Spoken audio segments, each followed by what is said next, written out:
This is Bella. Bella, this is Mr. McCandles. Hello, Bella. Oh, she's an experiment. Good evening. Her brain and her body are not quite synchronized. But she's progressing at an accelerated pace.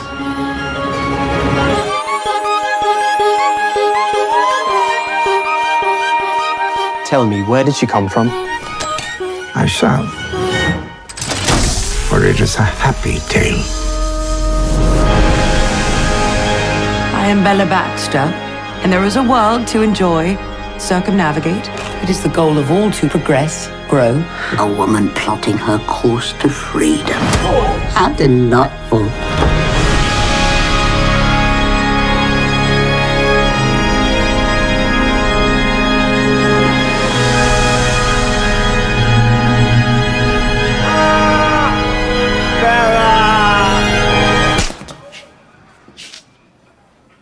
Oh.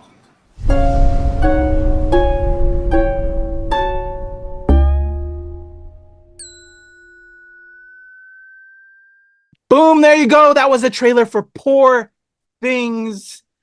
Craziness, artistic. I'm going to brutalize the director's name. I'm so sorry. Where is it? Yorgos Lanthimos. Phenomenal director. If there's one thing about this film, he has a vision, and it's a very crazy, wild, artistic vision. And but it's crazy. Let's get into it. Kuya P, Nerds Rule the World, Heather Hertz. Sorry, y'all. We got a little sidetracked. We were recording a lot of reviews today.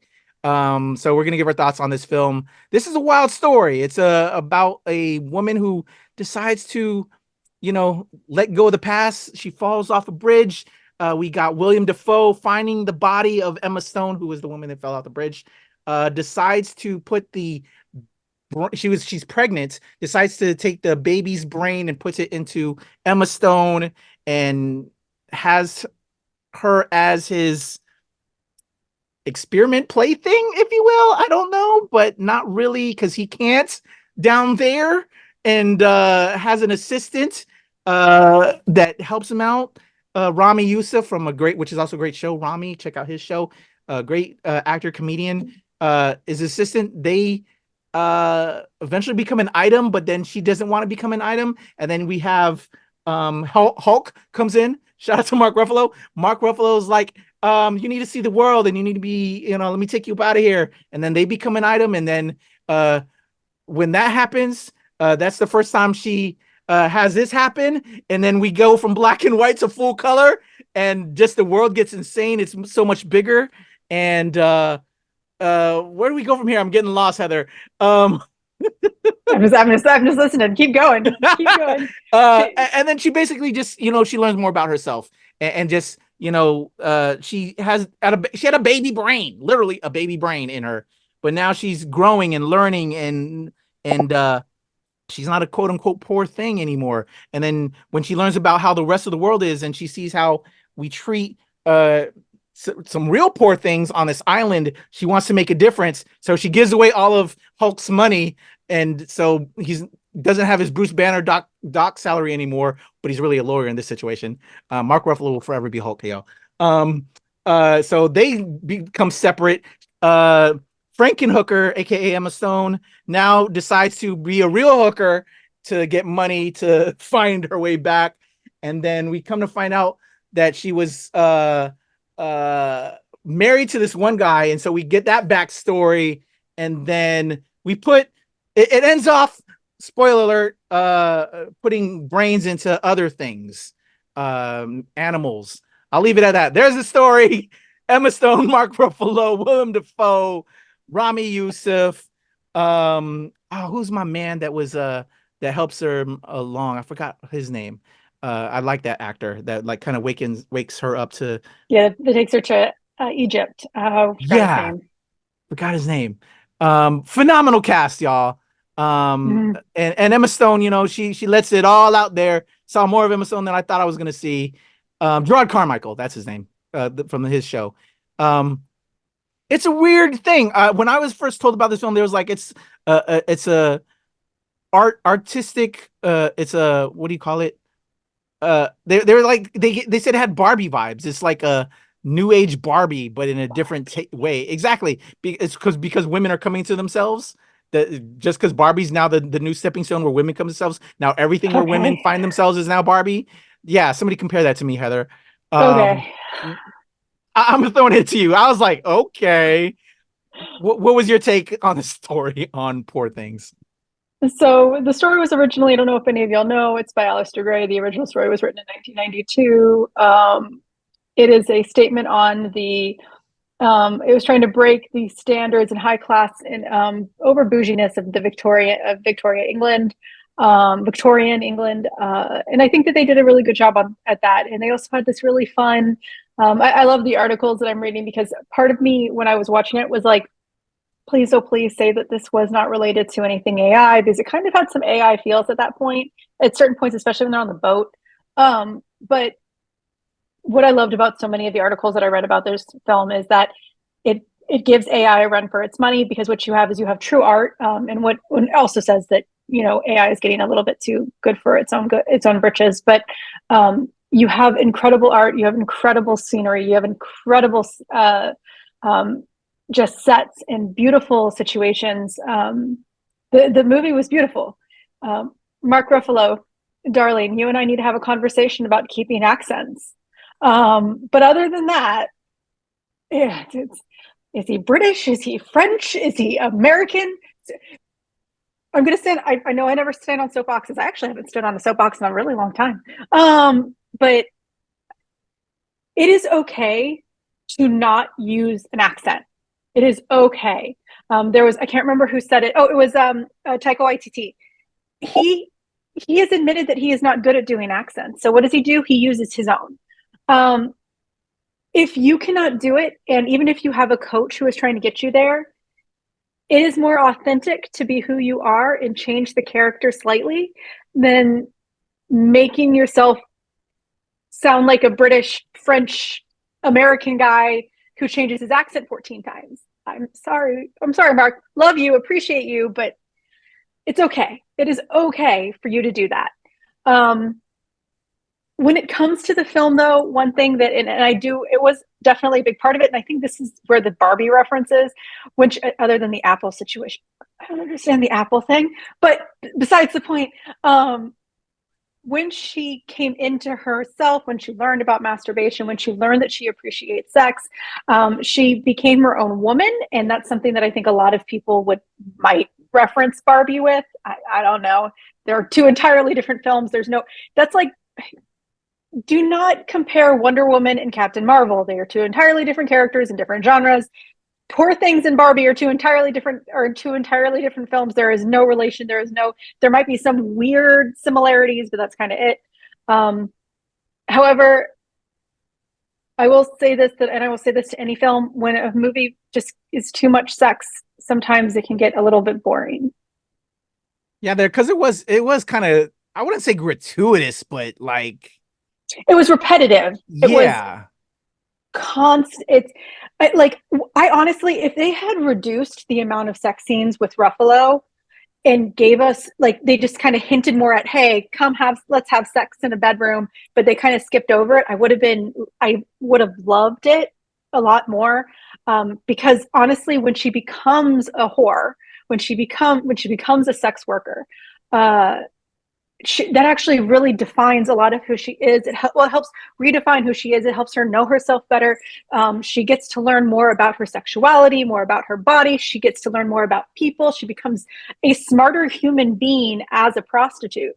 And that is completely valid. Sex work is real work. You have real people working in there. You have real intelligent people working there. It was just, when it's sex in a film, I was honestly at some points waiting for the film to be over. What really sucks, because the second half of the film was phenomenal. Phenomenal. Exactly. Yeah, it took like that whole turn that I thought it was going to finish off at one point, but then no, we're going to now tell this story, the whole story with why she decided to jump off the bridge, right? Mm-hmm. Get that transition, and I'm like, oh wow, yes. I thought we weren't going to get it because it felt like there was an ending there, and then it flips. But yeah, yeah, there was a lot of sex, but at the same time, the whole film is a very artistic piece. And I think that is also the intent. There's an intention to the nudity. There's an intention to the sex scenes, because they show different positions, I guess. And then there's a comedy to it as well, in different ways. I don't know. I see your point, but at the same time, as a creative, I'm also trying to see the reasons why, because there's every second in every film, because you put it out there, there's an intention for it to be in there, and for why they didn't cut it. You know what I'm saying? So, and I want to give license to any creative to be able, if that's the intent, to have that intention and to have that space. So that while I see it, there's an intention there, and I'm like, and I don't disagree with you that, okay, it does kind of, maybe, but at the same time, you know what, let it go. Yeah, I can see, I could see your point. And at the same time, I'm riding with you, but at the same time, hold up. Let me think of from an artistic standpoint, and because every frame of any film, and timing for the studios, because they pay for that length of time for people to sit there. They want to cycle movies. They try to cut it to a certain time span. You know what I'm saying? With everything, and because it is a long film too. It felt. I'm curious of the runtime, because again, I did get cognizant of it. Like with you, I'm like, man, we are lingering a little bit here, but then and then it was like, here we got it. You almost thought there was going to be an intermission with Poor Things, because then there's like this whole other story that happens. Not that you get cognizant of the time. It's just kind of like how it plays out, because it is a drawn out film, but you're going on the journey of this character.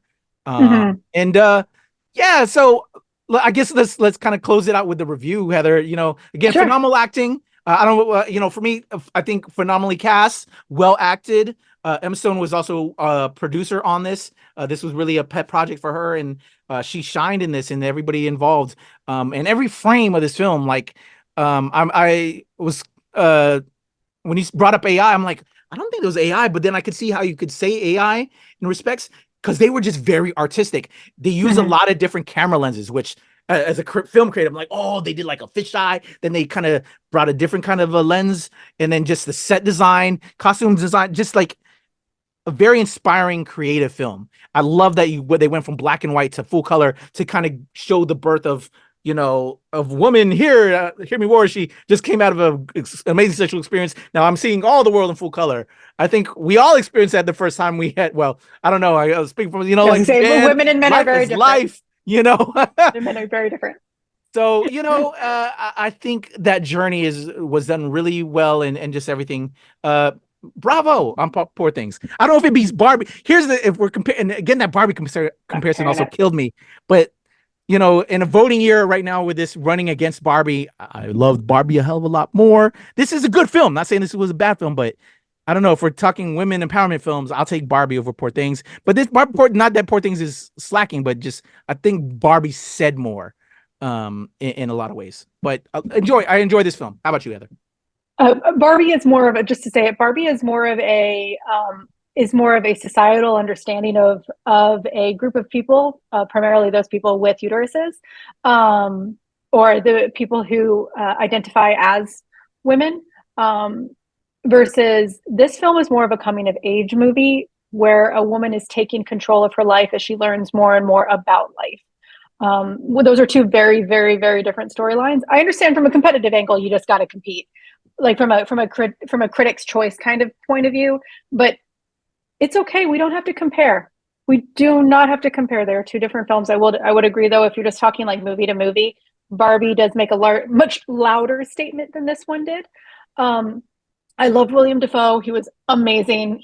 I love him. I mean, the man could just be sitting there just eating breakfast, and I would love that man half to death.